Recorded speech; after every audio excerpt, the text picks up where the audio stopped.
the main question mark from this game, Casino, is on an interception that happened. The Texas wide receiver, no, the Georgia wide receiver basically runs into a Texas defender, runs directly into him, does not turn around for the ball.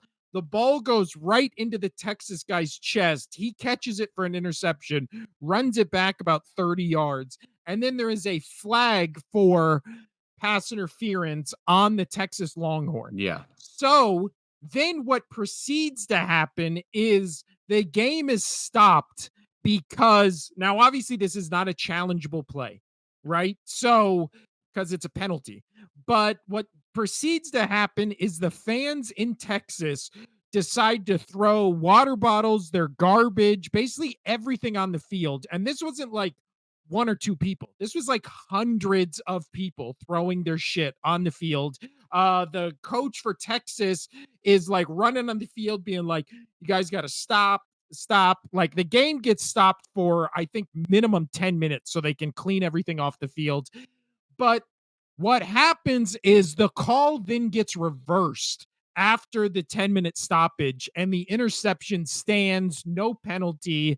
So the question, Casino, is this a dangerous precedent or a good potential precedent for, I mean, just football in general?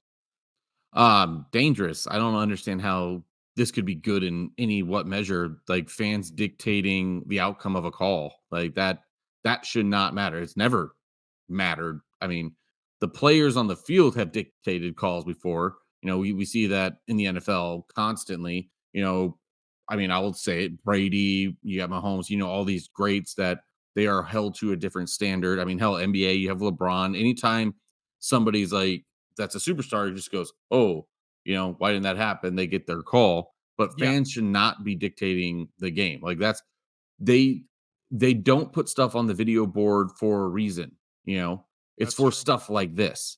Yeah. Because that this is to me very dangerous that this was allowed and this got changed, and I don't like it. Even coming from a fan where I have thought in times where I'm like, that was total bullshit. That was total bullshit. That was total bullshit. Um,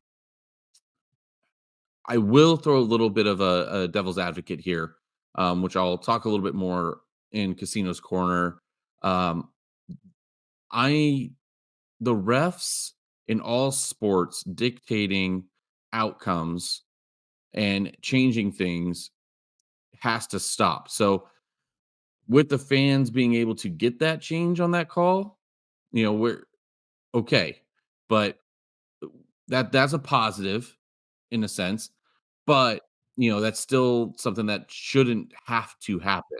The refs should be able to dictate the game fairly and properly, but it's starting to get so muddled across the board. Normally, it was just a couple sports here and there, but now it's almost every sport, every gender, every league, and I still think that it's dangerous that the fans, were able to do this because that just sets up a whole nother fucking Pandora's box that's going to get opened Yeah. outside of the one that's already opened with the poor officiating around every sport.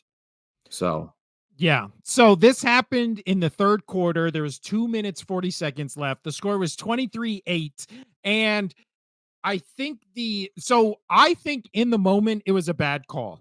Now, again, we were rooting on this podcast for Texas to just kind of go undefeated, or at least I know I was. yeah, But I wanted Texas to be like the clear favorite, yeah. And so this might be even though biased. you and I can't stand Texas teams. Yeah, Let's put that on the docket. but again, I feel like it's easier with college teams because again, they're kids, like it feels different, right? It feels like I've never liked Alabama, but it's hard for me to be like I hate Alabama because again, it's different people every 4 years. Like, get what I'm saying? Like, it's kind of, I don't know. It's weird to me when you're like, I hate this college team. And it's like, you're I just talking do about hate a that bunch of college team. you're just talking about a bunch of drunk, like 19-year-olds, No, I don't like care about living the their 19. I dream. don't care about the players. It's Yeah, the it's the brand. it's the brand of Full Yeah. Tide. Like Oh, I want anytime somebody says that, I wanna punch him in the face. My coworker, every time, like, I just randomly, like, we'll be pouring beer, and then he's just like, somebody will say Bama, or he hears Bama, like, and he's a Huskies fan. He's a Washington Huskies fan, and anytime that, like, we hear the word Alabama, he'll just, like, subtly just go, "Roll Tide, Roll Tide." And enough to where people are like, "Oh, are you I'm sorry if you're a Bama fan. I apologize if," like, being really nice about it. Like, "I apologize for, slandering, your team and your state and whatnot." He's like, "No, I don't give a shit at Alabama. Roll Tide." Just Roll Tide.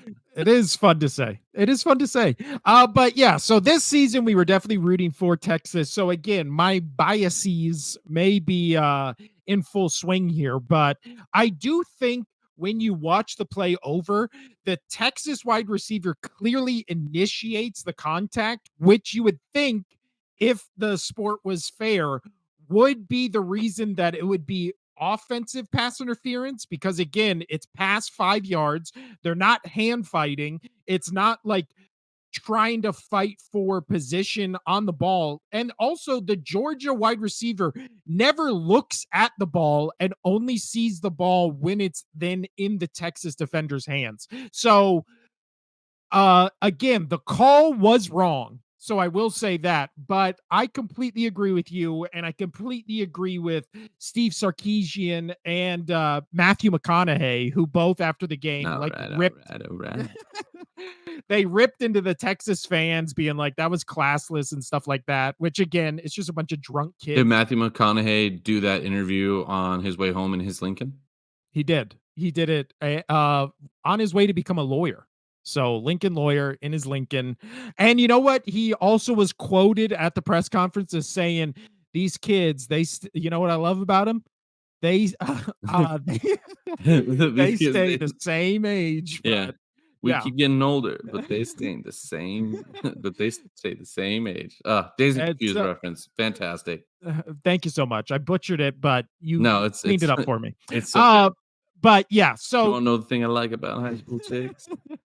Is we keep getting older and they stay the same age. also did win this score. So When the silly. score was 23-8, did I do an in-play bet for Texas to come back and win? Well, Yes, why I not? did. Yeah. Well, you've Yes. already won on one of those already, so And I for sure, after at halftime, I was like, they're gonna come back. I got a couple other people on board too, so we were all rooting hard for Texas. So this was a big moment when and they then they got the blamed and then interception. they blamed you when they lost out on money. No, because I was the one who was on the fence where I was like, I don't know, it's a lot of points. Georgia's good, and then that because the thing with the Miami game, it was like Cal wasn't good, so it was like Miami's good, Cal isn't, and Cal's up. So this one, it was like I don't know, guys, Georgia's good, so that's the main difference. But they ended up, it ended this. The only thing I will say about this is that interception that got turned from a pass interference to an interception didn't end up meaning anything in the game because the score still ended up 30-15. But if that was the turning point in the game and all of a sudden Texas wins this game 31-30, I think we're having a much bigger discussion about like fans and officials and bad calls. And even if you can start now reviewing plays and just all this kind of stuff, but it kind of got swept under the rug just by that call kind of not meaning anything. But Yeah. it is a very dangerous precedent to set because, again, you hate bad calls against your team. But like I've said for years on this podcast, your team will benefit from bad calls as much as they'll be hurt by bad calls. So the second you start putting your foot in the ground and being like, no bad calls ever happen, that puts you in a corner where you can never bitch about And officiating. you never should put baby in a corner. Exactly. That's what I'm saying, Casino, because they stay the same age and you keep getting older or whatever. But now, Casino,